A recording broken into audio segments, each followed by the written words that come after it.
des sorties du PPACI par le désormais docteur Justin Koné-Katina. La team, une réponse spéciale au ministre Adjoumani. Personne n'a été oublié, tout le monde a été servi, chacun à son moment. La team va de continuer, je vous sers d'abord cette vidéo, écoutez, dites-moi ce que vous pensez et on se voit à la fin. Écoutons. Par carte bancaire. Ça, c'était la journée, la partie gaine de la journée. Et le soir, nous étions au tribunal. Comme on vous a déjà dit, il y a l'État décidé de faire le tribunal d'Abidjan, nos secrétariats général. Donc chaque mercredi, nous nous trouvons là-bas pour faire notre secrétariat général là-bas. Hier, c'était le vice-président, le deuxième vice-président de CFP, le camarade Adia Damana, qui était appelé à la barre. Et très tard dans la nuit, les débats ont eu lieu. Le procureur a requis 20 ans de prison contre notre camarade. Les avocats ont démontré la vacuité de l'accusation. La balle est dans le camp des juges. Le procureur, il peut requérir 40 ans, 50 ans, c'est son travail. Ça ne ferait personne. Mais c'est lui qui prend la décision en comparant les arguments de l'accusation et les contre-arguments de la défense. Il faut qu'il soit capable de trancher au regard du droit et de son intime conviction. Et c'est là où nous interpellons la justice ivoirienne. Nous allons revenir là-dessus dans le prochain, dans le fil de notre conférence.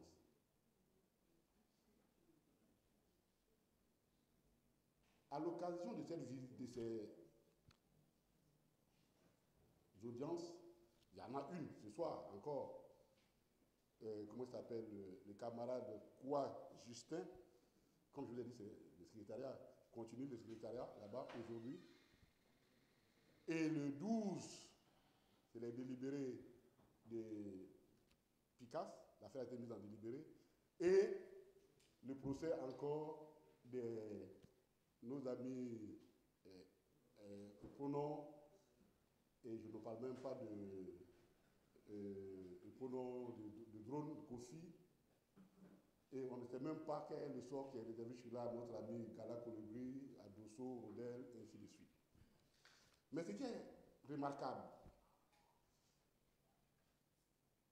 c'est qu'à l'occasion de ces audiences, nous avons remarqué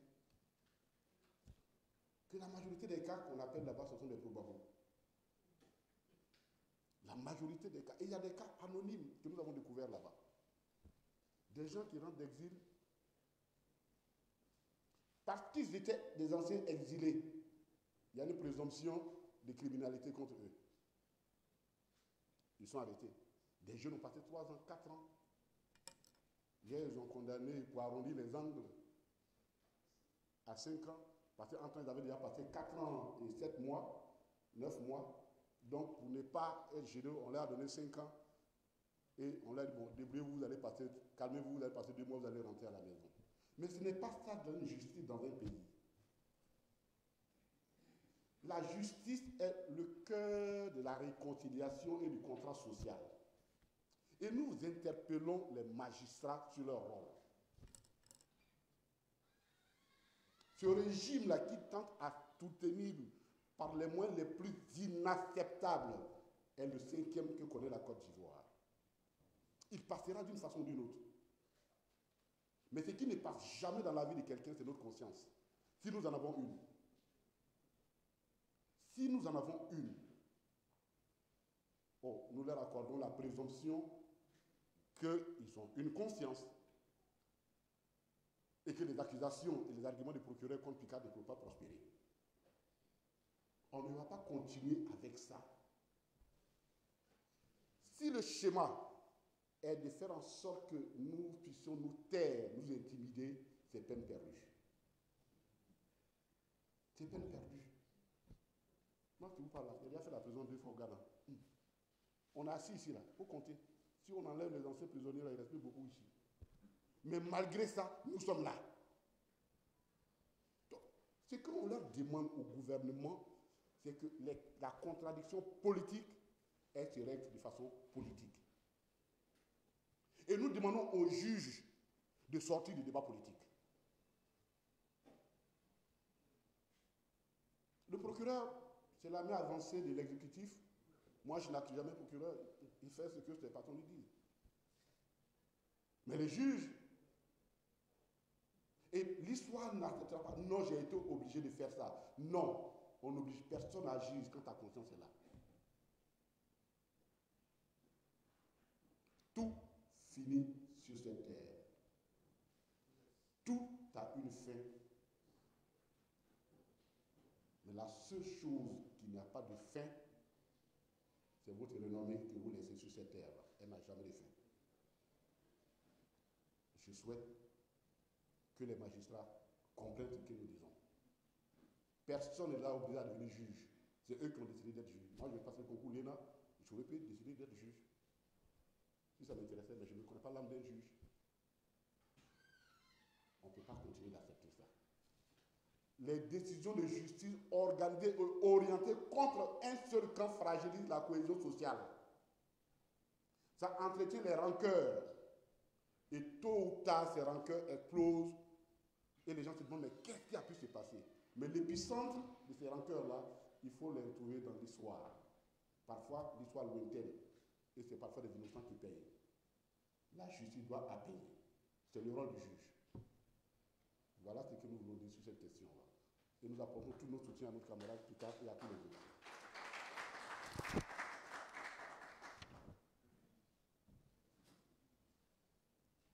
C'est de se dire, il y a une dizaine de jours, c'était le samedi, le président, son excellence le président Laurent Gbagbo, a rendu visite à la population, à la chefferie d'Adjamé. Et là-bas, Adjamé village, vous connaissez bien les drames, une visite de compassion. La visite qui était censée être une visite d'échange entre les chefs s'est transformée en meeting compte tenu de l'affluence des populations. On ne pouvait pas uniquement faire une rencontre avec les chefs. Et le président a parlé avec les chefs. Ils se sont compris, ils se sont entendus. Et comme il y avait du monde dehors, le président Dieu a donc fait une rencontre avec les populations, il a parlé.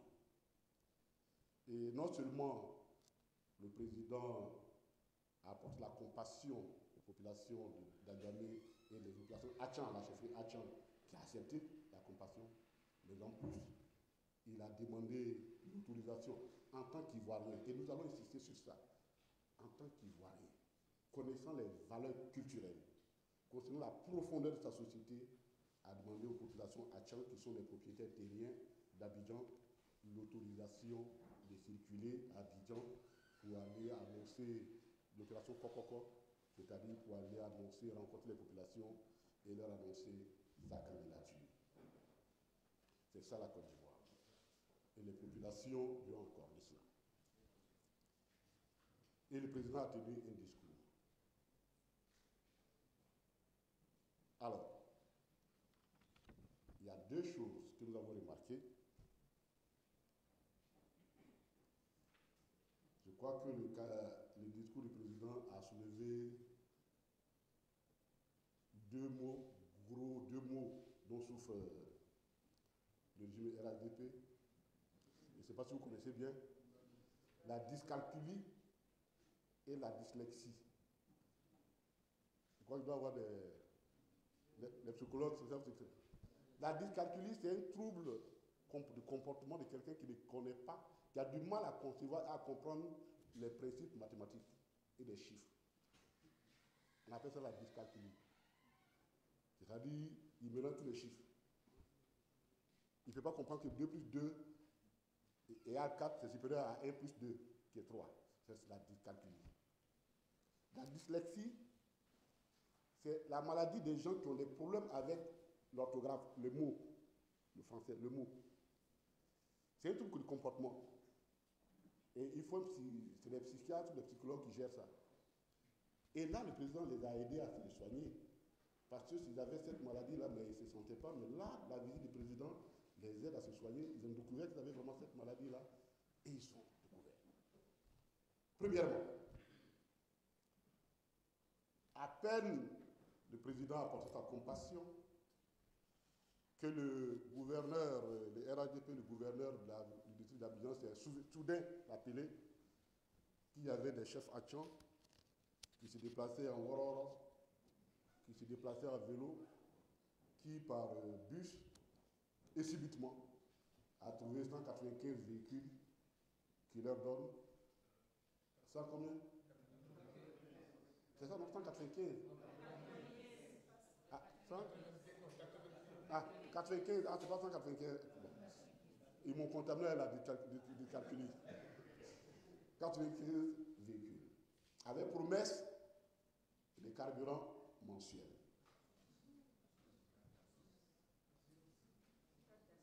Vous savez, dans notre tradition, quand une personne envie un fruit qui se tient au sommet d'un arbre et qui est inaccessible, et puis subitement, le lendemain, il trouve le fruit qui était au sommet de l'arbre qui tombe, il le trouve devant sa maison. Quand la personne prend le fruit pour le manger,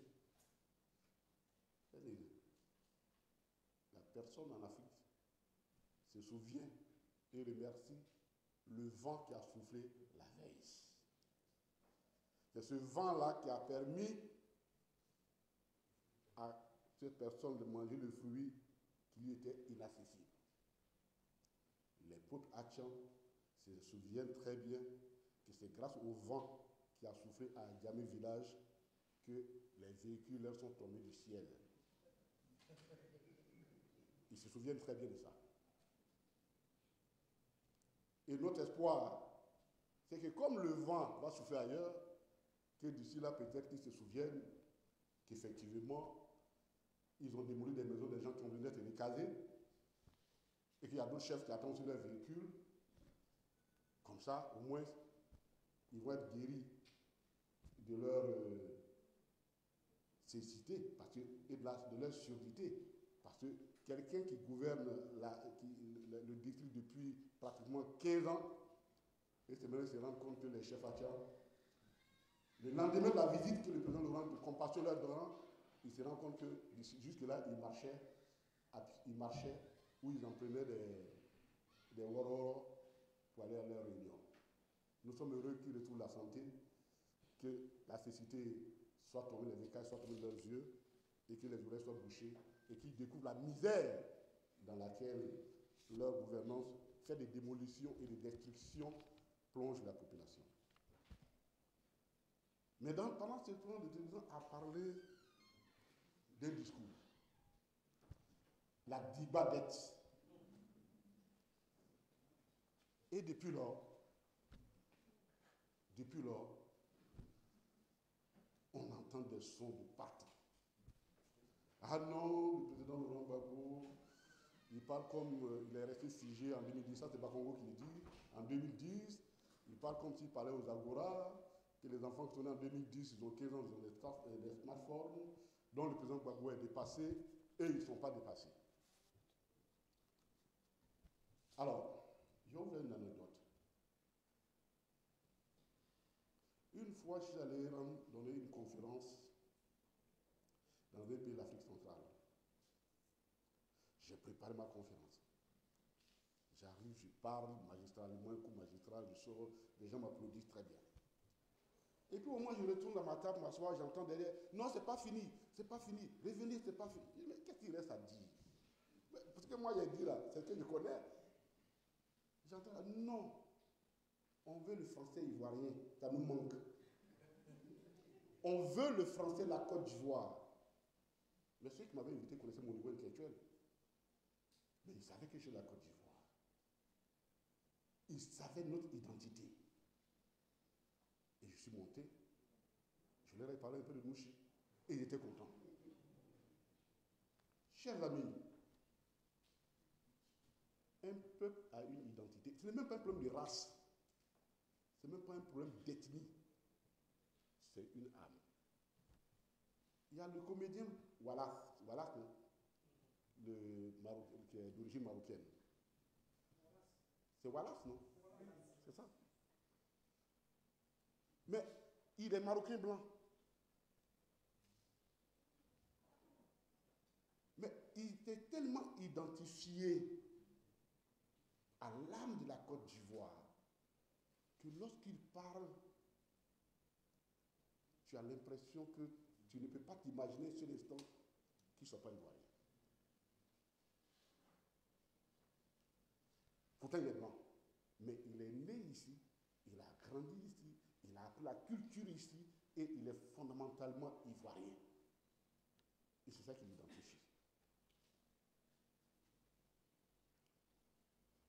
Mais tu peux être né ici, grandi ici, et n'avoir aucune âme de peuple.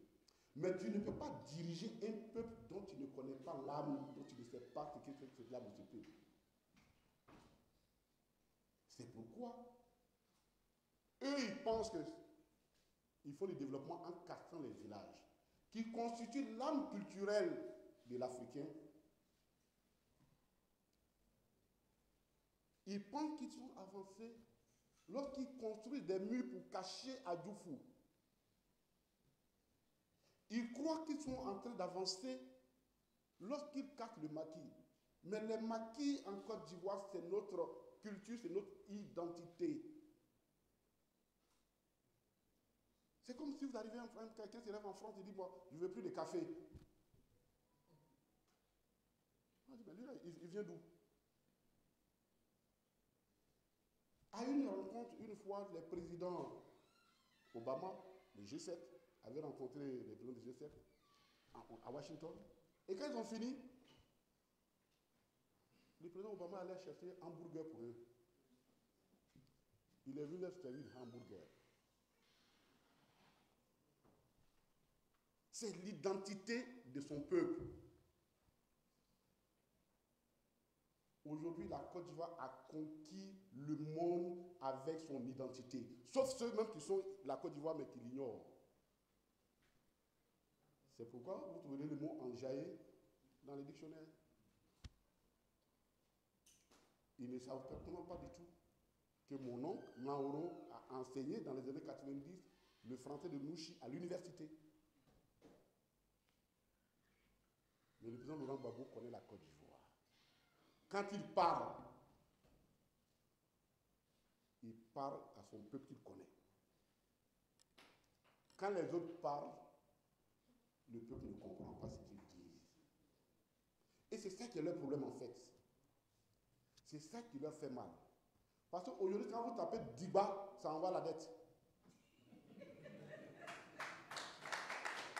Vous tapez sur Google Diba, ça envoie la dette. Et quand le président a parlé de Diba dette là, celui qui est à Djamé comprend que ça veut dire que la dette, elle est énorme. Parce que Diba là, c'est l'énormité. Celui qui a beaucoup, c'est eux qu'on dirige. C'est ça, l'âme d'un peuple. Ils n'arrivent pas à faire autant, mais ça, ce n'est pas notre faute. Et je l'ai dit bien, ce n'est même pas un problème de race, ce n'est pas un problème d'ethnie, c'est un problème de conscience, d'épouser les valeurs d'un peuple. Ils n'en ont pas. Quand ils parlent, vous les écoutez, bon, on les écoute, mais il y a quelque chose qui manque. Non. Le président a parlé à l'ensemble des Ivoiriens et ils ont compris. Et je crois que c'est parce qu'ils ont compris que ça leur fait mal. Oui, la dette est Diba, elle est Diba. Et vous allez voir, dans peu de temps, le Larousse va prendre ça. Diba, ça veut dire immense. Exemple, dette de la Côte d'Ivoire. Ça va, ils vont écrire ça dedans. Donc arrêtez les choses simples. Quelqu'un qui fait corps avec son peuple, qui vit son peuple, qui le connaît, vous ne pouvez pas le concurrencer sur ce Vous avez cassé des agoras, mais les agoras se sont reportés sur les smartphones. Les gens échangent. En tout cas, tous les Ivoiriens savent que la dette, la Côte d'Ivoire, elle est débat. Donc, elle est énorme. Ça, c'est un homme d'État qui a parlé avec son peuple, qui connaît son peuple, qui s'identifie à son peuple. C'est un don. Tout le monde n'a pas les aptitudes des dons. Et les dons, généralement, ça fait la jalousie et parfois les mal exprimés. Comme la façon dont ils essaient de dénaturer, de caricaturer, de dépeindre un discours que le président a tenu et qui a été compris par tout le monde. Ces prévisions sont faites, chers amis, nous allons, il y a la question de la CEI.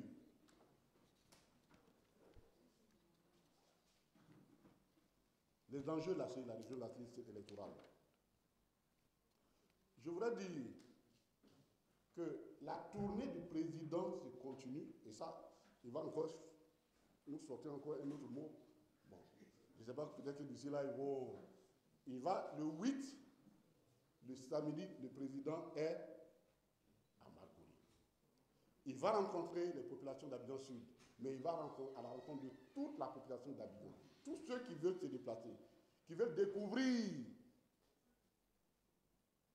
les dictionnaires cachés du président Laurent Gbagbo, qui veut connaître la vérité sur l'état de la Côte d'Ivoire, le samedi 8, le président vous invite tous à Marcory, au stade du quartier résidentiel, pour un meeting où il va encore décortiquer la gestion du RHDP. Retenez cette date. Et peut-être après ça, les populations, je suis sûr, elles vont se prier encore. Le président n'a qu'à encore dit quelque chose. Peut-être maintenant, on va nous construire une maison. On va nous donner une voiture. Peut-être quand il va finir de parler, là, on va nous donner une maison.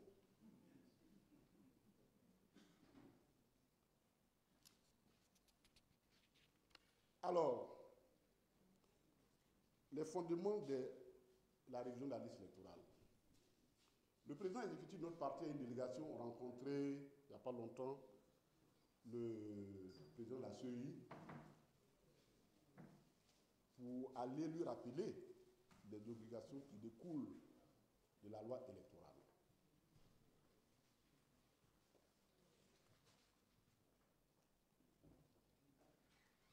Ces obligations concernent la révision de la liste électorale qui doit être annuelle. Et c'est l'article 6 du Code électoral, de l'ordonnance qui a été faite par le chef de l'État, leur patron, de son article 6, qui dit de façon claire ce qui suit. La liste électorale est un document administratif sur lequel sont inscrits l'ensemble des électeurs. Document administratif. En droit, ça veut dire quelque chose. Elle est permanente et publique. La liste électorale est tenue à jour annuellement par la commission chargée des élections pour tenir compte des mutations intervenues dans le corps électoral. Ça, ce n'est pas le PPACI qui a écrit. C'est le code électoral qui le dit. C'est le code électoral qui le dit. Et le code électoral n'a pas prévu d'exception pour tenir compte d'un calendrier quelconque dit d'élection.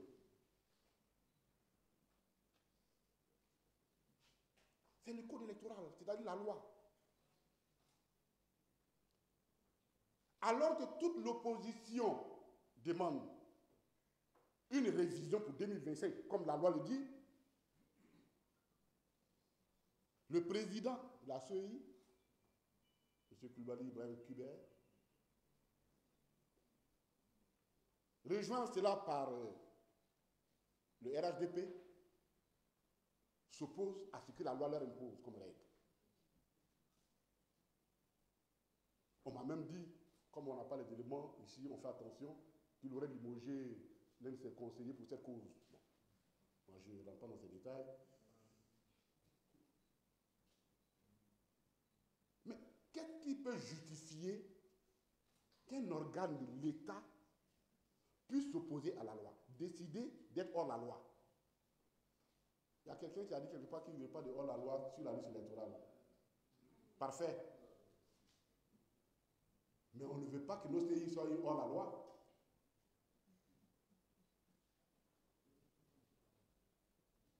C'est la loi qui le dit.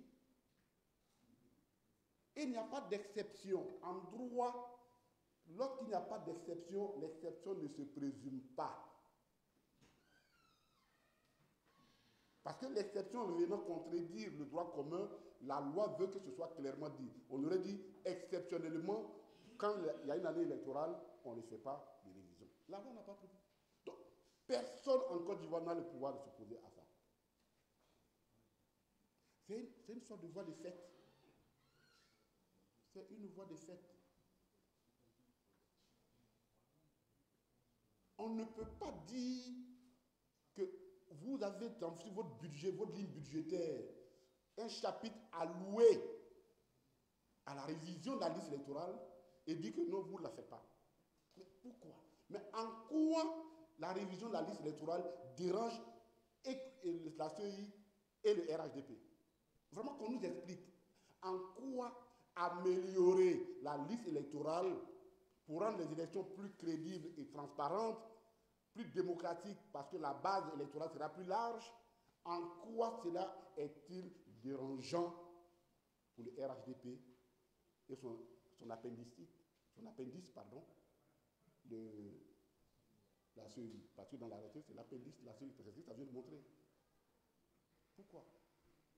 Il n'y a aucun fondement juridique, on vient de le voir, et il n'y a aucun fondement moral. Parce que ça veut dire vous cacher quelque chose. Vous avez fait une révision qui a duré à peine 3 semaines. Et il y a eu tellement d'entraves que vous avez mis sur la route. Des personnes qui doivent s'enrôler. On vous dit ok, comme 2005 c'est une nouvelle année, vous allez ouvrir. Vous dites non, on ne veut pas. Ici, nous interpellons la CEI parce que je suppose qu'il y a des personnes réfléchies là-bas pour dire on ne peut pas continuer comme ça. On donne un mauvais signal. Et comme je sais que des partenaires extérieurs financent la révision de la liste électorale, nous interpellons également ces partenaires extérieurs. Vous ne pouvez pas continuer de donner de l'argent à des personnes qui ne font pas le travail pour lequel vous donnez cet argent.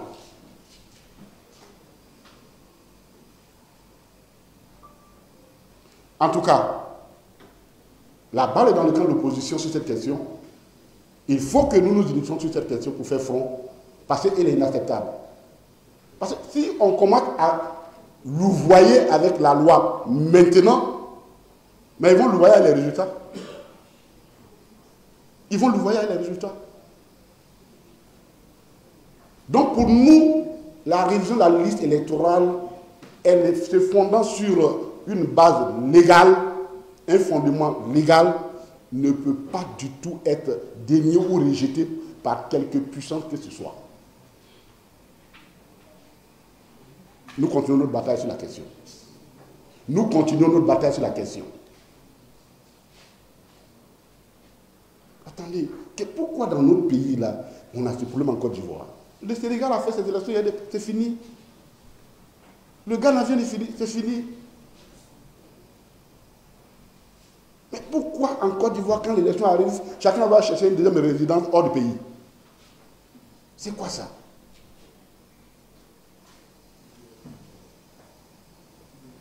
En tout cas, nous, notre position est claire. La révision de la liste électorale,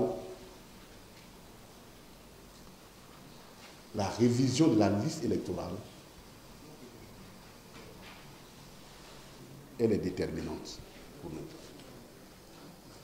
Et nous allons continuer ce combat parce que la loi est de notre côté.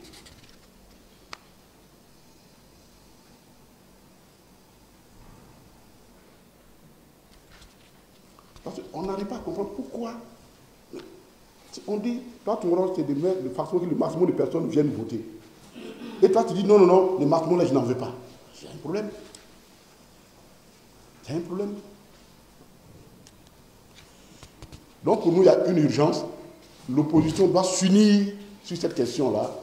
Et ça donne tout un sens à l'appel du président Laurent Gbagbo de Bonois quand il a fait l'appel, parce que l'essentiel c'était ça. Battons-nous pour qu'au moins les conditions des élections soient justes. Après, chacun va aller à son élection.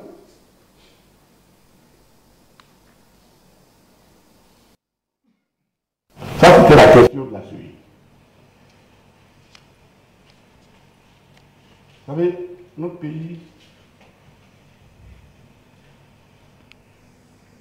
c'est vrai quand on dit les gens ont du mal à connaître le peuple de la Côte d'Ivoire. Nous n'exagérons pas. Ce pays-là, les Ivoiriens aiment la paix. Et jamais les Ivoiriens n'ont été confrontés, n'ont connu des difficultés, ne connaissent pas la violence.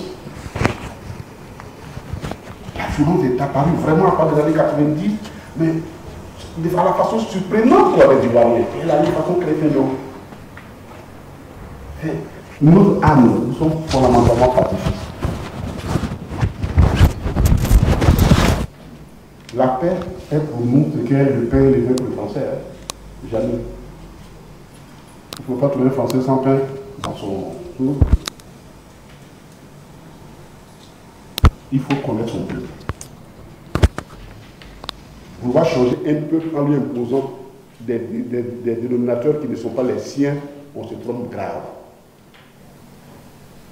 Est-ce que vous pensez un jour, vous pouvez imaginer un jour que Macron ou quelques présidents décident de faire un pont sur les Champs-Élysées, traverser les Champs-Élysées avec un pont, l'avenue des Champs-Élysées? Ça ne partira pas parce que c'est l'âme des Français. Ils n'accepteront pas ça.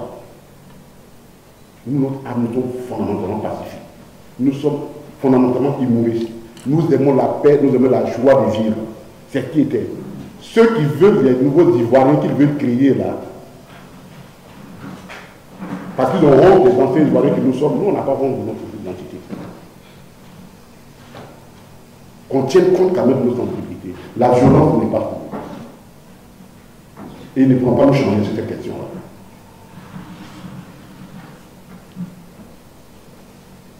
De la gouvernance économique. Chers amis, je voudrais que vous preniez, vous écoutez très bien ce que je vous dis.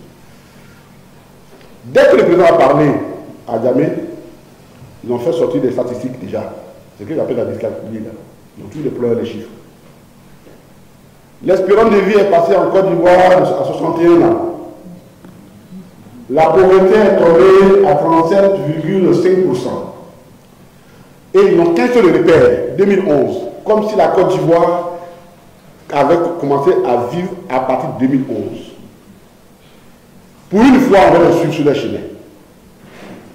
Pour une fois, et je voudrais que la presse fasse attention à ce que nous allons dire.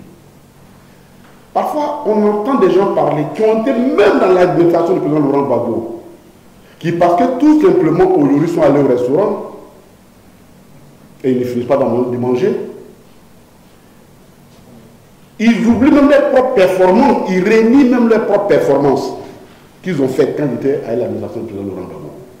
Chers amis qui nous écoutez ici ailleurs, le président Laurent Gbagbo, son administration, dans des conditions difficiles, a fait des prouesses économiques que je vais soulever ici, en faisant une comparaison, en prenant ce qu'eux ils savent faire. Et quand il n'y a pas de PIB, croissance, on va prendre les mêmes thèmes. Le président Laurent Gbagbo a fait 10 ans, 2000 en 2010, eux ils ont fait de 2011 à 2020, nous allons prendre un certain nombre de critères et on va leur dire que vous n'avez pas fait mieux que nous. Le PIB, lorsque le président Laurent Gbagbo arrive en Côte d'Ivoire, le PIB en 2000 est de 16,58 milliards de dollars. 16,58 milliards de dollars. 2000. Et quand on dit dedans la prison, on ne parle pas, parce que Ouattara a été président ministre, il a géré ce pays-là pendant 3 ans. Donc c'est son héritage qui est là. 16,58 milliards de dollars. C'est le PIB, c'est la richesse du produit intérieur brut. Lorsqu'on nous charge du pouvoir, au 31 décembre 2010, le PIB de la Côte d'Ivoire fait 34,94 milliards de dollars. Soit une progression de 110,75%. Nous avons doublé le PIB de ce pays. Il faut que les gens le sachent. Et ce ne sont pas des chiffres inventés. Vous allez sur le site de la Banque mondiale, vous allez trouver ces chiffres. En 10 ans. Quand les gens parlent, on les regarde, et puis on dit, bon, c'est vrai, nous, on n'a pas été à Washington. On n'a pas été à Pennsylvanie. Moi, j'ai fait école ici, à Cocody. Mais je suis fier. Par contre, on ne peut pas nous tromper sur certaines questions. Donc, on nous avons doublé 107% du PIB. Eux, pendant les 10 ans, parce que pour moi, là, leur pouvoir s'arrête toujours. Parce qu'il faut, c'est extra. Moi, je ne compte pas les extra. Tu veux comparer, il faut que vous ayez les mêmes constances. 10 ans ou 10 ans.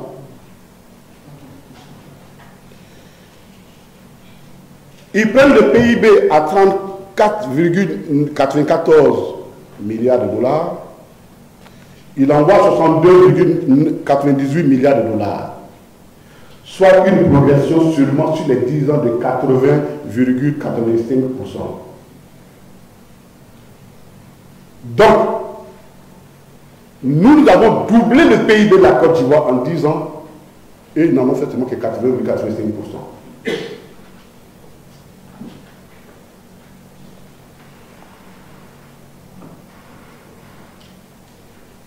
L'espérance de la vie. Quand nous arrivions dans ce pays, qui avait été dirigé par M. Ouattara, l'espérance de la vie était de 51 ans. Quand nous quittons, qu'on nous a chassés, nous avons porté l'espérance de vie à 56 ans. Nous avons allongé l'espérance de vie de 5 ans.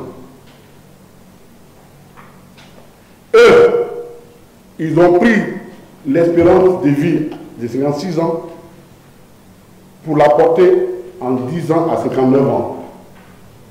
Ça fait 3 points, 3 ans de plus. Sur ce point aussi, nous les avons battus. Nous avons augmenté l'espérance de vie de 5 ans. Et ils l'ont augmenté seulement de 3 ans.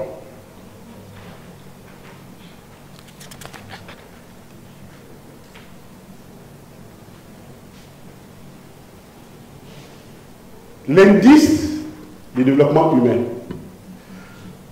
Les économistes, il y a beaucoup de palabres sur la question. Il y en a qui pensent qu'il faut apprécier l'économie de bien-être à partir donc de ce qu'ils appellent le taux de pauvreté qui est calculé de plusieurs facteurs en tendu de compte, dont un revenu médian. C'est des calculs mathématiques assez complexes. Et ça, c'est l'école de Chicago qui avait inventé ces théories-là pour évaluer les performances des économies. Mais il y a un Indien qui a réinventé une autre procédure qui a finalement été acceptée comme étant un élément important d'évaluation de l'économie, c'est l'indice du développement humain, qui est un peu plus large parce que lui, il prend en compte non seulement le revenu brut, mais qu'est-ce que vous faites du revenu, de l'affection à un certain nombre de bien-être social. C'est plus complexe et c'est plus complet. Quand nous prenons l'indice de la Côte d'Ivoire était de 0,39.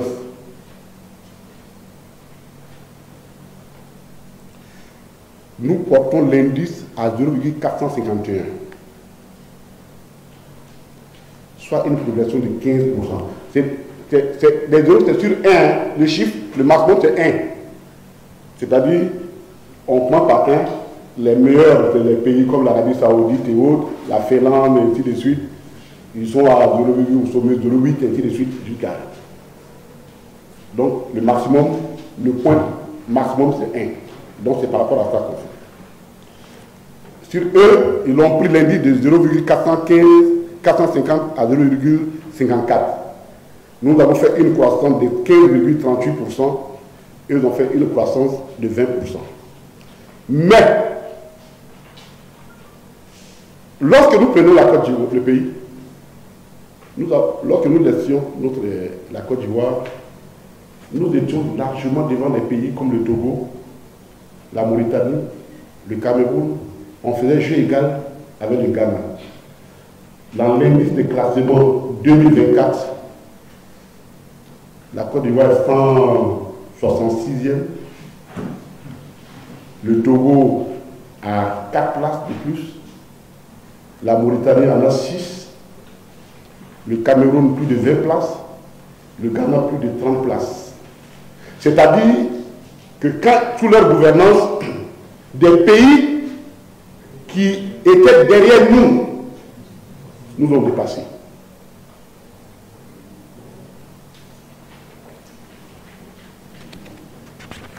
Mais dans quelles conditions nous l'avons fait?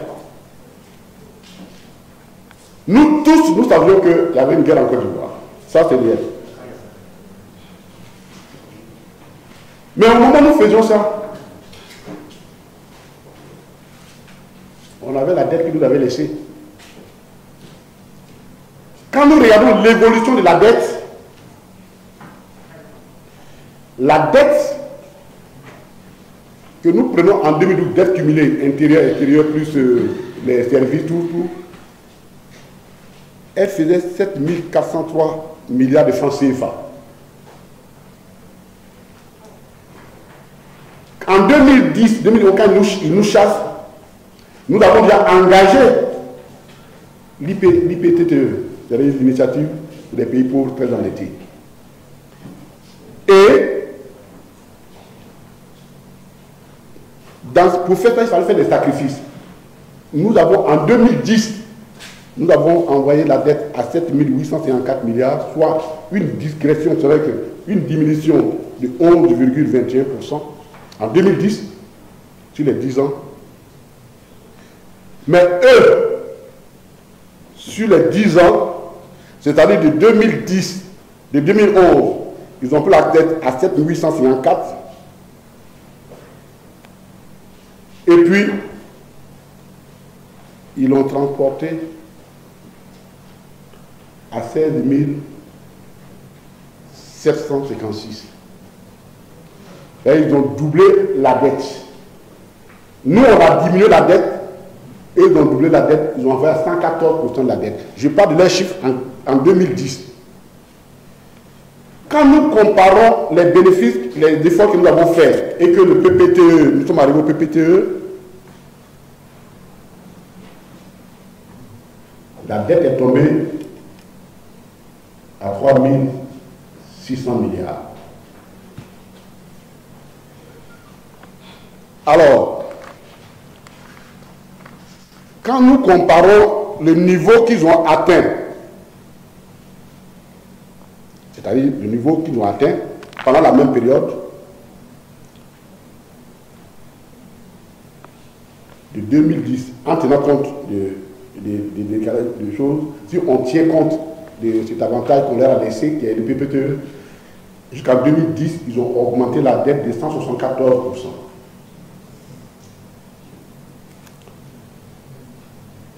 Et si on s'en tient à la situation d'aujourd'hui,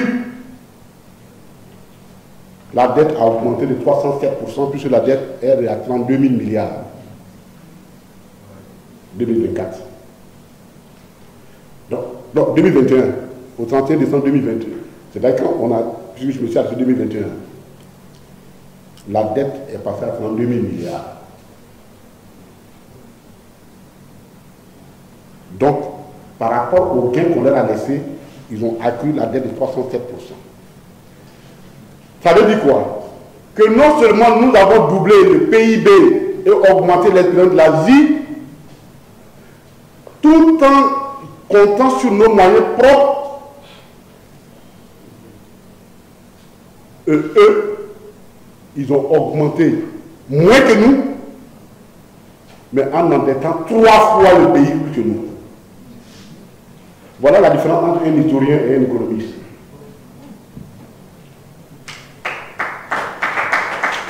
Voilà la différence entre un historien et un économiste. Les deux en tant que chef d'État. Entre un homme d'État qui s'inquiète pour son pays et un homme de pouvoir. Chers amis, n'ayons aucun complexe sur ce que nous avons fait. Personne n'a fait mieux que nous. Ce sont les chiffres à 60% du PIB.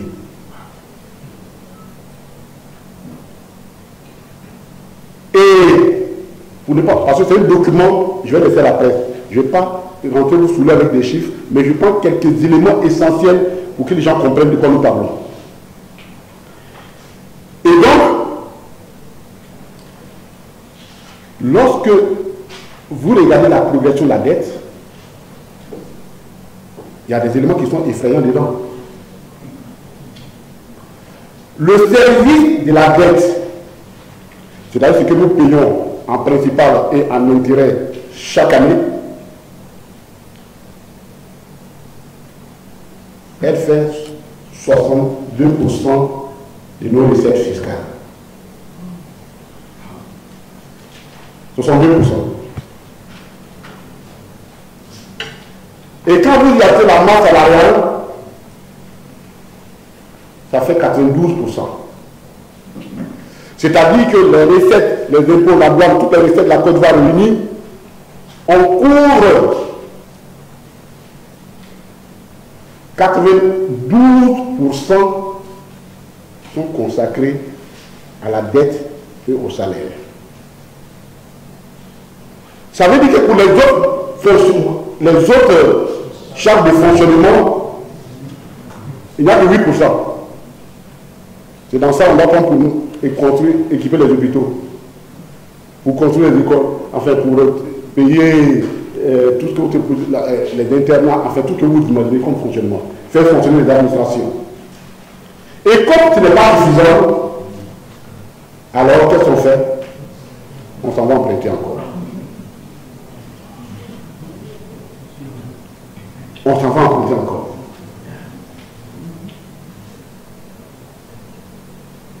J'essaie de schématiser pour ne pas vous compliquer le terrain des chiffres, mais ce document-là est à la disposition. Hein. On a pris tout le temps pour l'élaborer, pour qu'il reste à la disposition de ceux qui veulent savoir réellement ce qui se passe dans ce pays.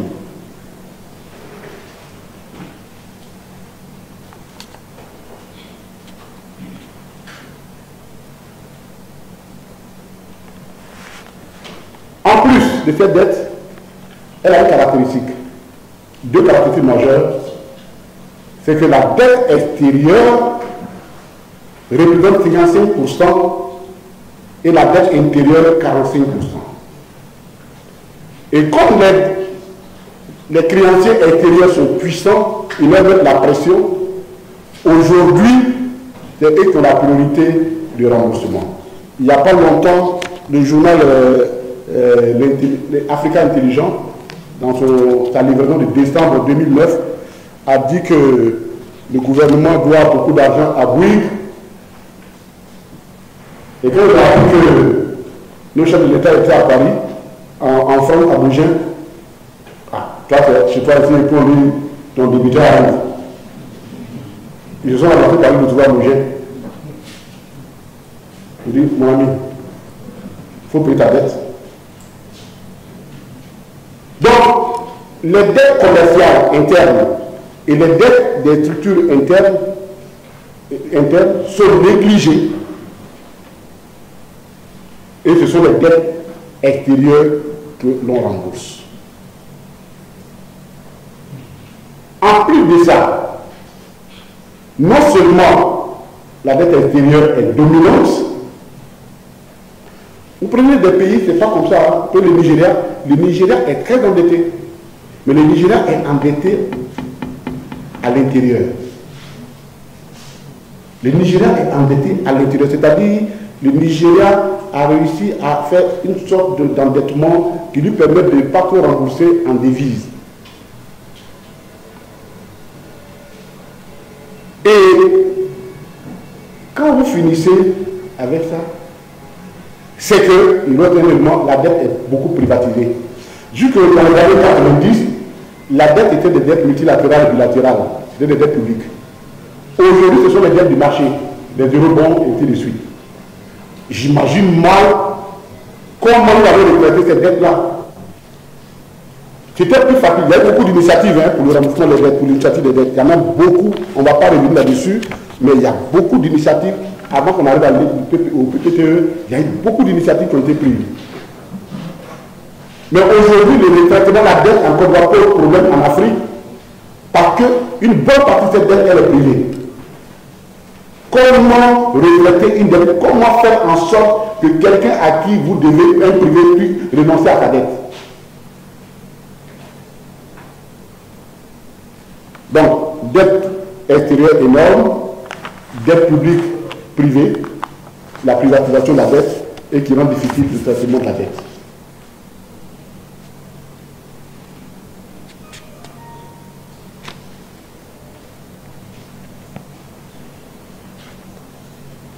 Malgré ça, ils sont forts, mais ils font des projections optimistes. Alors que le déficit se trouve aujourd'hui, en 2023, était de 5,7% du PIB, du déficit budgétaire, c'est-à-dire nous dépensons plus que nous ne gagnons. Donc on est toujours déficitaire. C'était de 5,7% en 2023. Ils ont dit, on va se débrouiller pour enlever ça à 4,2%. Et on va, en comptant sur les impôts, la douane fait les recettes intérieures. Or, il se trouve que les performances, ces deux administrations ont connu des contre-performances cette année. Ni la direction générale des impôts, ni la direction générale des douanes, les deux grands pourvoyeurs des recettes, n'a atteint ses objectifs. La direction générale des impôts a accusé un déficit de 187 milliards et celui de la direction générale de la douane. C'est pourquoi ils ont voulu augmenter les passes Internet. C'est pourquoi ils ont augmenté le transport en mettant la TVA là-dessus. C'est pourquoi ils multiplient les voyages. C'est pourquoi la vie est chère. Et quand le gouvernement parle de la vie chère, voici les raisons de la vie chère. La DIGBA dette nous envoie dans la DIGBA souffrance.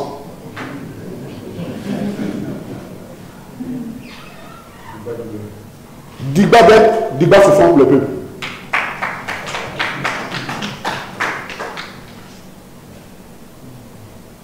Parce qu'ils n'ont pas le choix. Ils n'ont pas de choix.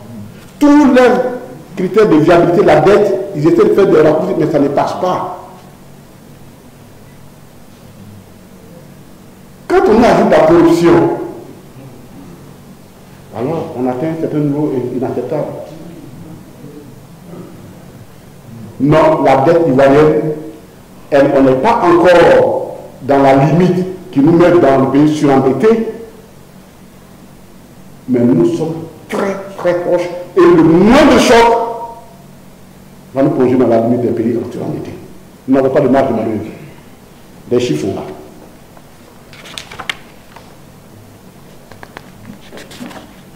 Nous avons fait ce détaillé parce que bon, on va pas vous soulever avec chose, mais ceux qui ont besoin de ça, on vous les donnera. On va donner la presse. Les chiffres sont là. Et nous avons des propositions qui sont contenues dans nos programmes de gouvernement. La question de la dette en Côte d'Ivoire, elle n'est pas d'ordre technique. Ce n'est pas un aménagement technique qu'il faut faire. En créant une direction générale de la dette, en faisant des petits raccourcis ici. Non. Il faut restructurer totalement l'économie, comme le président de l'Angola l'avait voulu à partir des années 2000. C'est en restructurant l'économie, en inversant les rôles, que les PME jouent un rôle plus important que les multinationales. Aujourd'hui, les multinationales produisent 80% de la richesse et les PME à peine 20%. Vous ne pouvez pas avancer dans tel pays. Mais pour réussir une telle réforme, il y a des secteurs clés que vous devez maîtriser. La banque. Tant que nous allons rester dans un système bancaire qui ne finance pas l'économie, mais qui finance des niches économiques, nous ne nous en sortirons pas. Donc, la première mesure, il faut activement réviser notre système bancaire. Deuxième des mesures, il faut restructurer notre économie agricole. Il nous faut une économie agricole restructurée.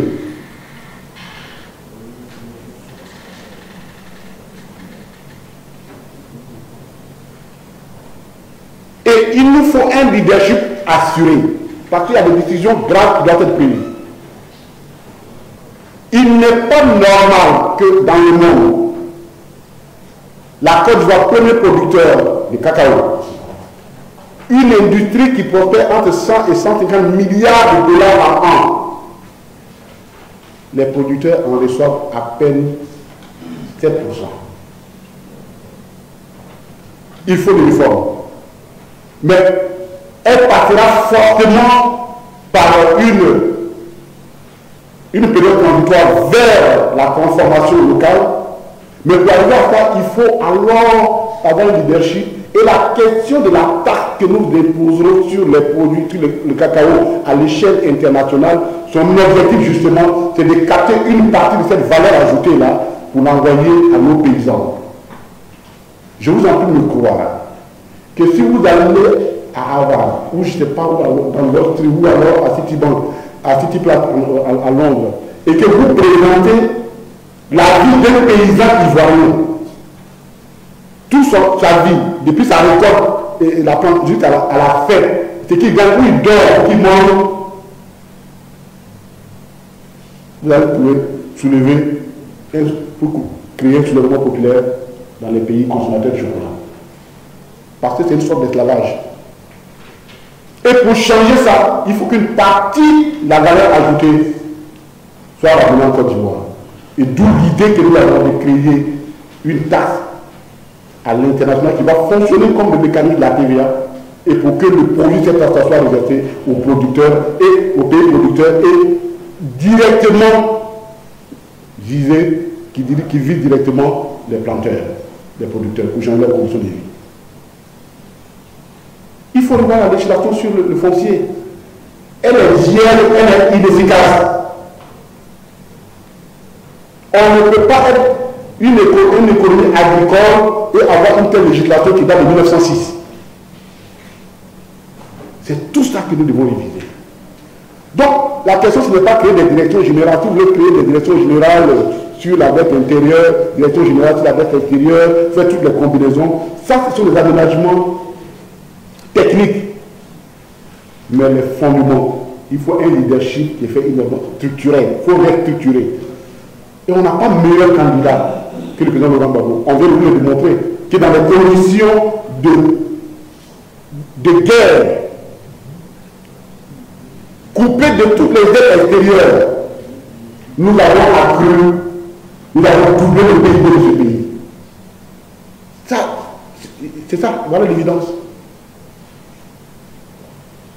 Il y a d'autres choses, le programme du gouvernement, le président nous a autorisé à l'éditer, on va l'éditer, il sera à la disposition de tout le monde. Vous allez le voir et vous allez voir nos notes là-dessus. Après la question de la dette, il y a l'agriculture. On va le faire vite. Mais ça aussi c'est important, la question de l'agriculture. Le bilan sur l'agriculture. Chers amis, ce pays-là aime tellement les milliards qu'on se demande comment ils font. Et puis ils n'ont pas peur des milliards. Le bilan de la politique agricole.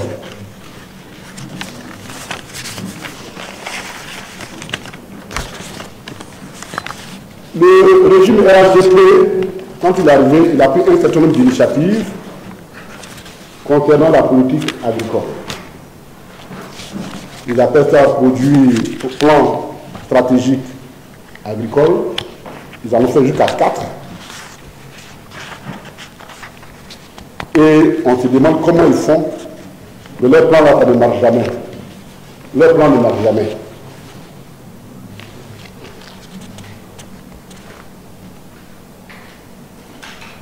Ah, avant que je parle de l'agriculture, il y a un élément très important que je vous dis, s'il vous plaît. C'est important. Vous savez, vous ne pouvez pas. Nous parlons de corruption et de la manipulation des comptes. Nous avons eu la loi fiscale 2025. Et il y a un article qui nous a retenu notre attention. L'article 28 de la loi fiscale, son alinéa 2, dit ceci. Les dépenses des salaires concernant la période post-électorale de décembre 2010 à avril 2011. Écoutez bien les mots ont leur sens. C'est la loi fiscale, donc la loi de financement, c'est-à-dire c'est la loi que je vous lis. Les dépenses de salaire concernant la période post-électorale de décembre 2010 à avril 2011 imputées au compte 470 de la balance générale des comptes du Trésor par les comptables généraux payeurs et au compte d'attente par les comptables déconcentrés du Trésor sont annulés. C'est du charabia, mais je vais vous expliquer doucement, on va comprendre. En 2000, quand ils nous chassent de façon la plus violente, comme ils sont à leur coutume,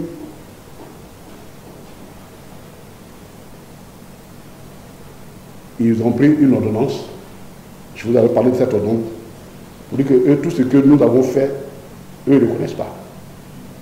L'ordonnance 2011-007 du 14 avril 2011. Je la connais par cœur parce qu'elle est tellement scandaleuse. Bien. Donc, ils disent que nous, ils ne reconnaissent pas que les salaires, l'argent qu'on a payé là, c'est des salaires. Et ils ont obligé le Trésor à les garder dans un compte d'attente qui est le compte 470, c'est-à-dire c'est un compte qui est de transition. Le compte d'attente, c'est quoi? C'est-à-dire c'est des opérations dont les procédures de maturation des dépenses publiques ne sont pas arrivées à terme. Les salaires, on ne va pas demander que l'ordinateur fiche, on paie les salaires et après, on fait une régulation de ce compte-là, qui sont des comptes d'attente en des comptes définitifs pour apurer la balance de paiement, la balance comptable des comptes publics. Il faut apurer les comptes publics au 31 décembre. Quand ils ont pris le pouvoir, ils ont refusé au Trésor d'apurer ce compte. Puisqu'ils disent qu'ils ne connaissent pas que c'est les salaires que nous avons payés. C'est pourquoi on a mis à condamner pour vol. Vous comprenez?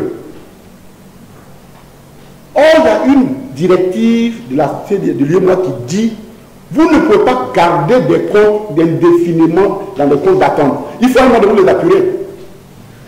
Mais comment ils vont apurer? Donc, ils ont profité de la loi de finances pour dire d'annuler ce compte-là. Et en avocat, il dit c'est eux-mêmes, c'est-à-dire la loi ivoirienne reconnaît aujourd'hui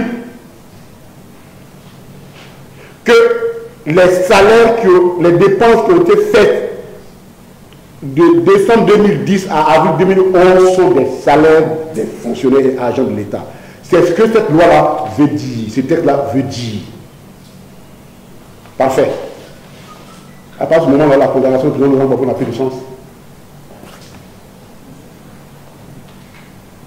Avant, c'est nous qui le disions. Maintenant, c'est la loi. C'est-à-dire le Parlement et le gouvernement se sont mis d'accord pour dire, ils n'ont pas dit des dépenses réputées, ils disent des dépenses de salaire. Il le dit, c'est la loi qui le dit. Chers amis, premier élément, donc, il n'y a pas eu de vol. Puisqu'il reconnaît que c'est les salaires. Parfait. Si c'est les salaires, alors le gouvernement nous explique où sont passés les 200 millions d'euros que l'AFD, l'Agence France de Développement, France de Développement, a décaissé pour eux en fin avril pour 10 tonnes payer les arriérés des salaires. Puisqu'ils viennent de reconnaître qu'ils n'avaient pas d'arrivée de salaire, que c'était des salaires qui avaient été déjà payés. Ça, non seulement nous interpellons le gouvernement ivoirien parce que ça ne peut pas rester inaperçu, ça peut passer comme ça, mais les donateurs de France, il faut qu'il y ait une enquête parlementaire française pour dire où sont passés les 200 milliards. Je suis convaincu qu'il y a un ou des deuxièmes bracelets sur quelqu'un.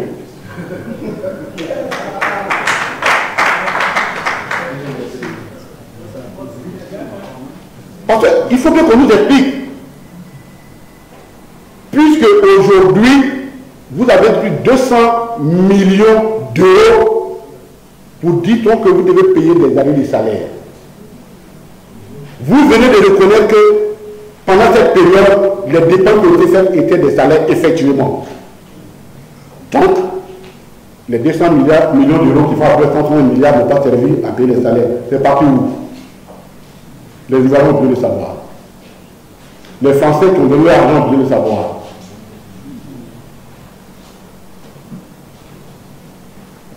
Donc, il est important pour nous, chers camarades de ce parti et chers peuples, de connaître aujourd'hui, le régime de RADP vient de reconnaître que la condamnation du président Laurent Gbagbo sur cette base-là, nous on le savait, elle est non seulement illégale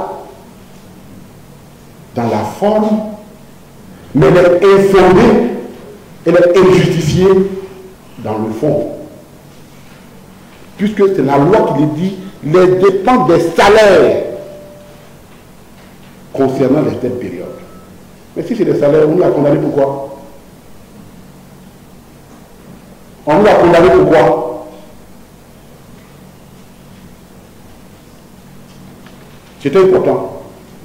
L'article 28, c'est important. Et nous allons taper là-dessus pour que la vérité sorte de cette affaire. C'est trop facile. Les 200 millions, vous pouvez taper sur le site Live. Ça s'est passé en avril 2011. On vous dira que Christian Lagarde, il a commis 400 millions. Ils ont donné 200 millions. C'est parce que les 200 autres millions sont venus. Mais les 200 millions sont venus. Et par son nom, c'est le ministre Dibi Charles qui est allé signer. Le ministre des Finances. Nous, on veut savoir, l'argent est partout.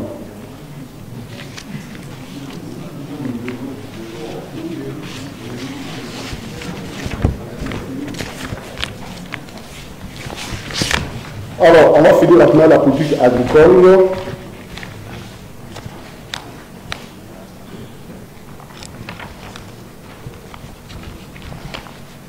Chers amis, la Côte d'Ivoire aujourd'hui est première productrice importatrice de riz du monde entier.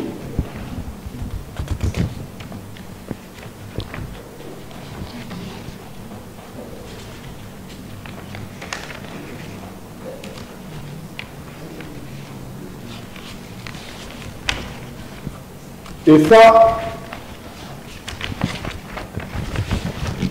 c'est surprenant. Parce que comme je vous ai dit, il y a eu 3 plans, depuis qu'ils sont arrivés au pouvoir, il y a eu 3 plans d'ajustement qu'ils ont fait pour pouvoir, 3 plans de développement agricole. Et ces 3 plans leur ont pris 14 000 milliards.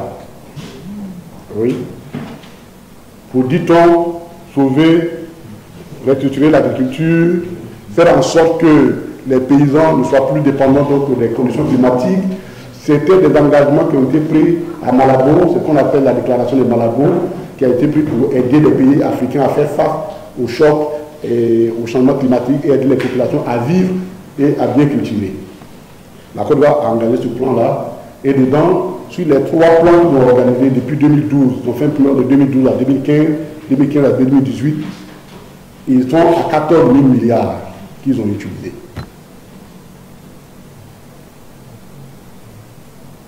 Et il y a un plan spécial qui contient le riz. Et ce plan-là, ils l'ont fait également en deux étapes.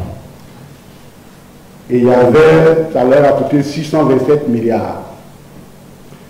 La première étape, c'était de faire en sorte que nous puissions être autonomes, autosuffisants. Notre besoin de consommation de riz, tel que ça avait été évalué, parce que le président Laurent Gbagbo avait déjà fait une alerte sur la consommation de riz, sur l'évolution du riz, et avait mis en place un programme pour l'autosuffisance alimentaire en riz. Déjà, en 2009, alors qu'on espérait une centaine de milliards qu'on n'a pas pu avoir, avec à peu près 3 milliards de recettes, de dépenses, on a atteint 38% des objectifs qu'on attendait. En 2009, le programme avait été lancé en 2007. Ils sont arrivés, et en 2016, le gouvernement ivoirien, devant le monde entier, a dit qu'ils étaient autosuffisants. Et qu'ils ont atteint les productions, on est autosuffisant, et que la deuxième étape va être maintenant se consolider pour créer ce qu'on appelle les réserves de sécurité. C'est ce qu'ils ont dit. Or, la Côte d'Ivoire est aujourd'hui la première importatrice de riz en Côte d'Ivoire, dans le monde, en Afrique. Pour 2024, c'est pratiquement 467 milliards de francs CFA que nous avons mis pour importer du riz. Pourtant, le gouvernement a proclamé qu'il était autosuffisant. Il y a un ministère du riz ici. En plus, la société la DERI, l'agence de développement du riz, j'ai eu un ministère du riz ici. Ça aussi, il y a quand même un peu de gêne. Et dans son discours, le chef de l'État a dit que la production du riz en Côte d'Ivoire était bien avancée, on était presque en train de cumuler, de combler le déficit. Mais nous sommes le premier producteur, le premier importateur de riz. Et des pays comme le Nigeria, qui le fut avant, premier importateur de riz, ont changé, ne sont même plus dans le classement des 10 importateurs de riz. Pourquoi? Parce que Buhari, qui était président, en a fait son cheval de bataille. Le Nigeria a quitté l'importation de riz. Ça a même créé un conflit entre lui et le Bénin, qui est le deuxième importateur de riz. Pourquoi? Parce qu'alors qu'il y a des mesures pour fermer pour interdire l'importation de riz au Nigeria, on connaît bien nos amis nigériens, ils passaient par le port de Cotonou pour faire partie du riz. Donc, à un moment, le Nigeria a fermé sa frontière, Malik est là, il peut témoigner, a fermé sa frontière, ça a duré 3 mois. Interdit de transférer la frontière des deux pays. Grâce à cette politique, le Nigeria est sorti de l'importation de riz. C'était cette politique que le président Gbagbo avait vue quand il a fait l'alerte. Il a fait un tableau qui s'appelle l'alerte de la consommation de riz. Ils sont venus. Toute leur spécialité, c'est de créer des agences. Ils créent l'agence ici, ils créent l'agence ici, ils créent l'agence ici, et on ne sait pas où ça va. Mais ça, c'est inquiétant. C'est inquiétant pourquoi? Parce qu'on vous a déjà dit, le riz que nous consommons, qui va au marché international, il ne représente que 15% de la production mondiale. Chacun produit pour nourrir sa population d'abord. Et le riz que nous on appelle ici Denis Kachal, c'est le riz de stockage. C'est-à-dire, les pays sérieux comme le Japon, le Vietnam, et ainsi de suite, chaque année, ils constituent un stock de riz pour prévenir les situations de production sur 2-3 ans. Et quand les 3 ans arrivent et qu'il n'y a pas de problème, ils déstockent et ils mettent ça sur le marché. Et il faut moins cher. C'est comme ça va acheter pour en ici. Or, le pays est en train d'aller dangereusement vers une pente où tous les signes extérieurs d'une confrontation, d'une guerre sont réels. Parce qu'on ne sait pas où l'administration Trump va s'arrêter avec ces mesures. Donc aujourd'hui, chacun cherche à protéger sa production de céréales. Donc on ne peut pas nous voler avec ça. Vous ne pouvez pas être autosuffisant et en même temps être premier importateur de riz. Quand vous importez la riz, vous êtes acquis. Puisque vous êtes pour Dieu manger déjà, c'est suffisant.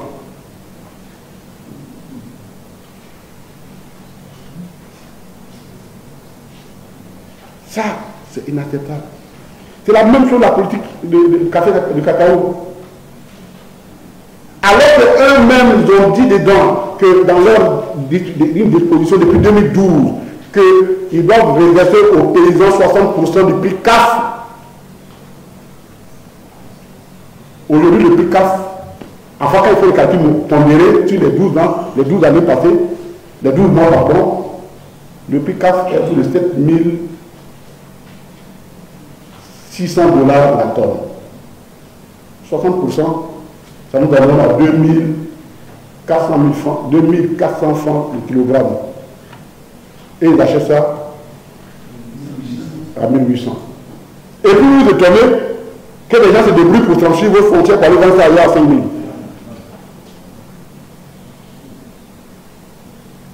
Mais tout ce que vous voyez, pourquoi ils sont incapables d'innover? Mais c'est à cause du poids de la dette. J'allais vous montrer, mais c'est pas mal. Voilà.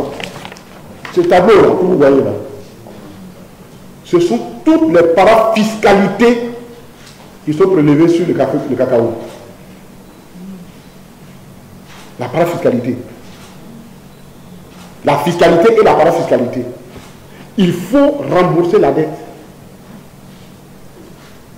Il faut donner de l'argent aux amis qu'on a placés à la tête des associations. Et celui qui perd dans cette affaire, c'est le paysan. C'est pourquoi le président Gbagbo avait dit sa proposition, laissez les paysans vendre leurs produits.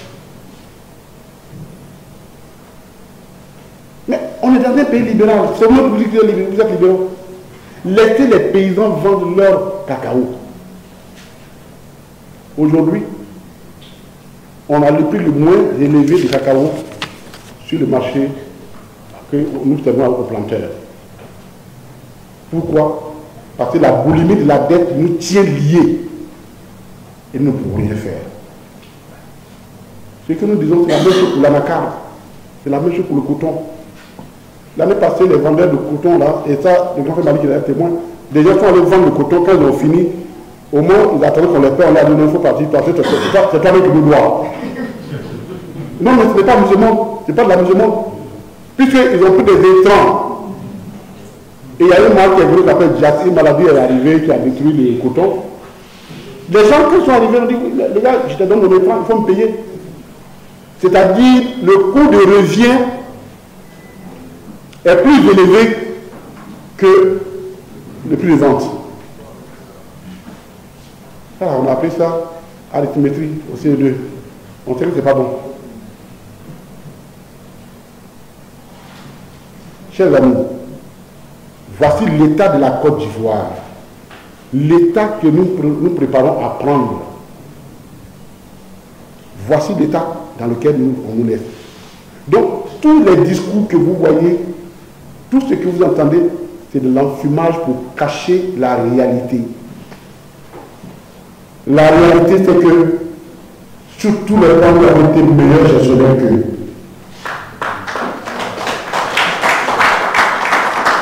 La réalité est que nous avons un leader qui est un homme d'État qui connaît très bien son peuple, vivant avec lui, qui a une vision, et c'est parce que cette vision-là était progressiste qu'on l'a empêché de la mettre en œuvre totalement en 2000. C'est parce que cette vision-là est encore d'actualité que vous voyez tous ces sorcelleries autour de sa candidature. Or, le monde change. Les Africains veulent sortir de la logique de l'économie coloniale.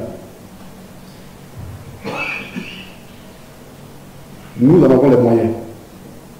Nous avons un leader pour ça, qui a donné des preuves, et qui continue d'entretenir l'espérance des Ivoiriens et des Africains. Nous allons aux élections en 2025 pour les gagner. Et aujourd'hui, plus qu'il y ait les chiffres et la réalité économique, la cherté de la vie, la crainte, la dette,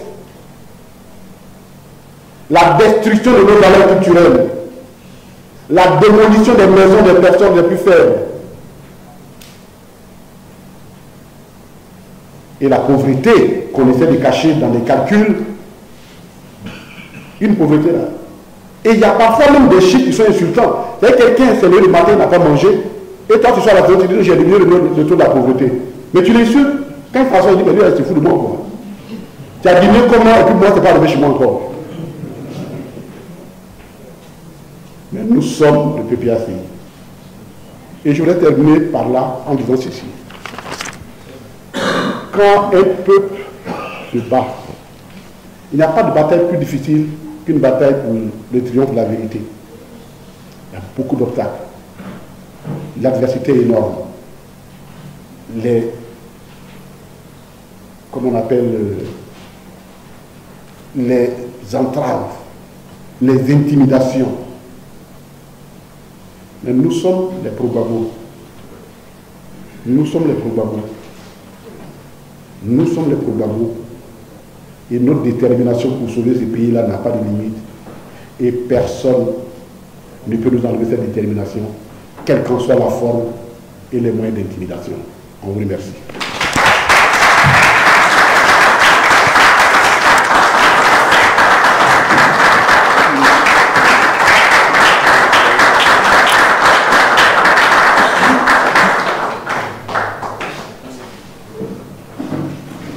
C'est pas assez nourri comme applaudissement.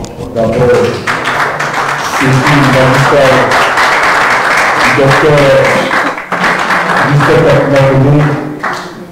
qui vient nous donner, si besoin et encore, la position du parti et ce qu'il vient de dire à l'idée d'être clair. Mais vous, avec la presse, comme je vous connais, vous venez encore vous poser des questions, on laisse le temps au conférencier de souffler légèrement, et puis, après vos questions, le processus est le suivant. Vous prenez le micro, vous vous présentez, prenez votre organe et vous posez votre question. Le ministre Katina est prêt à y répondre afin de donner plus d'éléments à ce qu'il a déjà dit tout à l'heure. Les questions sont maintenant à vous avec la presse. Nous vous écoutons.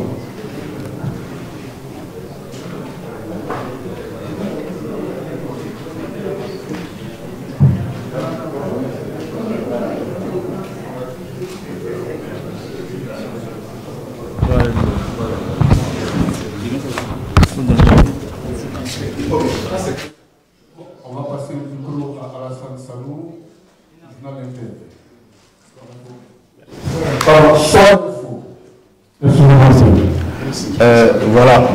Bonjour déjà, Monsieur le ministre. Ma question est relative à la candidature du président Laurent Gbagbo. À ce jour-là, le président Laurent Gbagbo l'avait lui-même dit, l'ONU avait déjà écrit au gouvernement pour leur notifier justement la question de sa réinscription sur la liste électorale. À ce jour-là, je voudrais savoir comment ça a évolué à ce niveau-là. Au niveau de... Je disais donc, lors de la réunion du comité central, le président Laurent Gbagbo avait évoqué la question de sa candidature et l'ONU qui avait déjà écrit au pouvoir pour leur notifier cela. Et vous aviez annoncé justement, il avait lancé un appel à son parti à travailler justement à sa réinscription sur la liste électorale et sa candidature. Je voudrais savoir à ce jour-là comment la question évolue. Et puis, deuxièmement, vous l'avez dit, l'union de l'opposition en vue de faire évoluer les conditions du processus électoral. Comment ça se passe et quels sont les moyens de pression dont vous disposez pour faire changer les choses? Merci. Autre question? Autre question? Journaliste. Ok.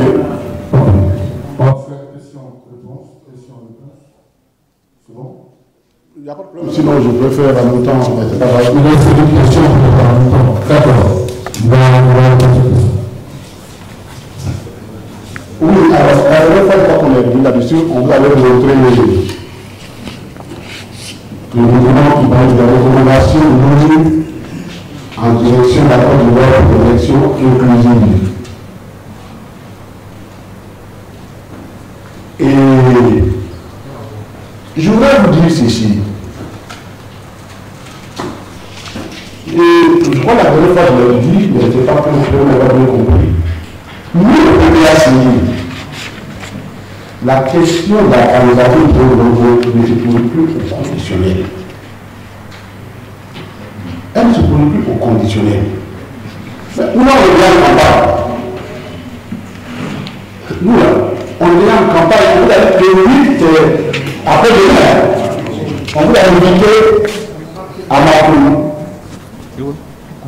Mais quelqu'un qui est déjà en campagne, mais lui, je vous dis de reste. Chers amis, notre candidat sera non seulement candidat, mais il va gagner les élections. Ça, je vous le dis, je vous le répète. Les mois de présent, nous en avons suffisamment. Mais, en plus, il n'y a pas un moyen de personne plus fort que la vérité elle-même. La vérité est là.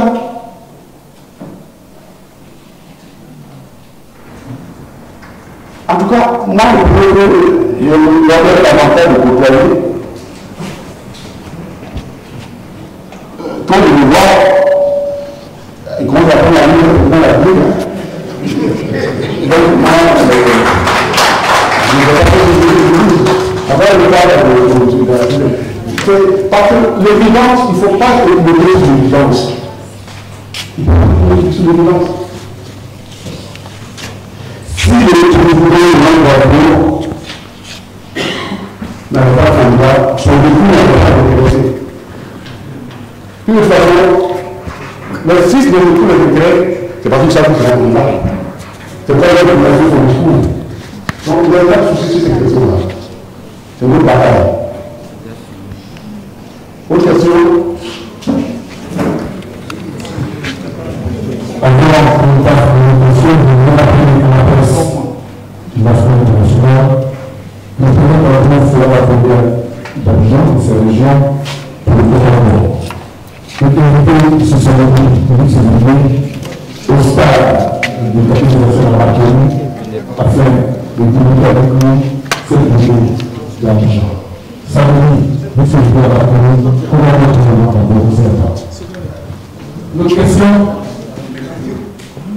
je considère que les questions d'ailleurs précisément sur le propos du conférencier, le ministre du Centre national police, président du CSP, du Conseil de l'enseignement, porte-parole du parti. Monsieur le ministre, merci beaucoup. J'ai eu un petit cher camarade de la deuxième partie, chers amis journalistes, je vais encore vous donner nos remerciements. Nous sommes une année électorale. Et les joutes oratoires, c'est ce que nous on sait faire. C'est ce qu'on nous a appris et c'est dans ça que nous avons été formés.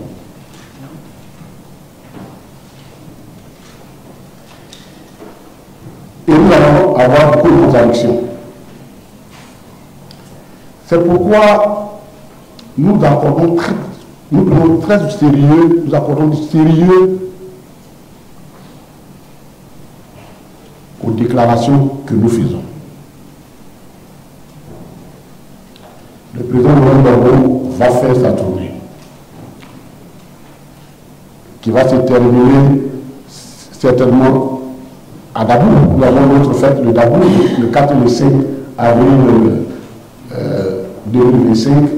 C'est notre fête annuelle, la fête de la Renaissance. Notre parti est en train de monter en puissance. Ça peut effrayer beaucoup de personnes. On les comprend. Mais si nous montons en puissance, c'est parce que, effectivement, c'est nous qui incarnons l'espérance des Ivoiriens.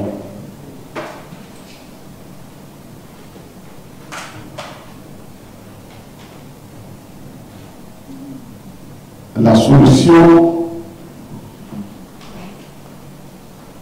qu'on a aux Ivoiriens, c'est transformé en débat royal. Est-ce que vous comprenez la question? Après ça, débat royal. Donc, venez dans votre corps, hein. Le président en avance, hein. Il en avance. Nous avons le peuple pour nous. Nous avons la vérité pour nous. Nous avons la détermination pour nous. Et par-dessus tout, nous avons Dieu pour nous. Parce que Dieu, qui a renvoyé Laurent Gbagbo vivant de là où on l'avait enterré, ce Dieu-là ne peut pas l'abandonner en si bon chemin. Bien évidemment, on venait de finir cette vidéo. Le ministre Kone Katina a tenu à rappeler à M. Adjumani qui a totalement oublié que la Côte d'Ivoire est d'abord un pays souverain et que les Ivoiriens se sont créés eux-mêmes une langue qu'ils adorent, la langue qui est dénommée le Nouchi. Adjumani, lui, en voulant répondre au président Laurent Gbagbo, c'est plutôt mis dans des problèmes. Il a mis Alassane Ouattara dans des problèmes. Parce qu'il est venu nous faire croire que le Nouchi n'est pas une bonne langue à parler. Et que pour être très intellectuel et très apprécié en Côte d'Ivoire, il faudrait parler le français comme les Français. Parce que le président Gbagbo a dit une djigba dette. Un ministre de Ouattara est venu dire, c'est quel homme politique qui parle comme ça? C'est quel homme politique qui parle comme ça? Non. C'est la langue des Ivoiriens. Quand on te dit que le président Gbagbo Laurent, c'est l'homme du peuple, bah, tu ne comprends pas pourquoi. Bah, c'est justement pour ça qu'on l'appelle l'homme du peuple. Parce que l'homme du peuple, c'est l'homme qui communique la langue que le peuple va comprendre. Quand le président Gbagbo parle, tout le monde peut comprendre. Que tu sois allé à l'école ou que tu ne sois pas allé à l'école, tu as la faculté de comprendre ce qu'il a envie de dire. Et c'est ce qui fait la différence entre lui et les autres. Lui, il sait parler au peuple. Il sait utiliser les termes du peuple. Il se retrouve au peuple. C'est pourquoi il est aimé avec le peuple. Et vous, vous venez toujours avec les longs crayons, le long bic. Vous voulez le dire. Pourtant, vous n'êtes même pas plus outillé plus que ce monsieur. Vous n'êtes même pas plus intelligent que ce monsieur. Vous n'avez pas le niveau intellectuel de ce monsieur. Donc, ce n'est pas parce qu'il parle de la sorte, parce qu'il connaît son peuple, qu'il est moins instruit que vous. Le président Laurent Gbagbo a fini avec ça. Donc, aujourd'hui, Justin Kone Katina a d'abord répondu à M. Adjumani dans ce cas-là, mais il est revenu répondre à Koulibaly Kubière qui pensait qu'on l'avait oublié. Celui-là même qui ne veut pas qu'il y ait une révision de la liste électorale. Il faut le dire, la CEI, en complicité avec le RDR, ne veulent pas qu'il y ait la révision électorale. Pourquoi ça vous cause donc un problème? C'est trop flagrant, votre featuring. C'est trop flagrant, votre association. Cette commission n'est donc pas indépendante.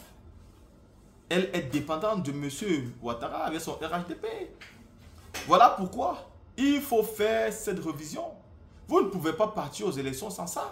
Et le PPACI se met prêt à vous répondre aujourd'hui. Ce n'est pas un combat du PPACI. Justin Kone Katina appelle toute l'opposition à se mobiliser minimum pour ce sujet de la révision. Il faut que tout le monde soit d'accord. On se met sur la même table, on s'assied et on débat sur la révision de la liste électorale. Le RHDP n'a pas le droit de gagner ce combat. C'est impossible. Parce que partir aux élections sans un consensus, au moins sur la révision de la liste électorale, mais c'est perdre même avant de commencer. Vu qu'ils vous montrent déjà qu'ils sont d'accord avec le RDR, et que seuls eux sont d'accord, voyez-vous, il y a au moins plus de 50 partis politiques en Côte d'Ivoire. Et les partis significatifs sont au moins 5. Et quand ces 5 partis politiques, il y a un seul qui dit qu'il est d'accord, et les 4 autres ne sont pas d'accord, au moins, il faut comprendre qu'on doit s'asseoir et discuter et trouver des solutions.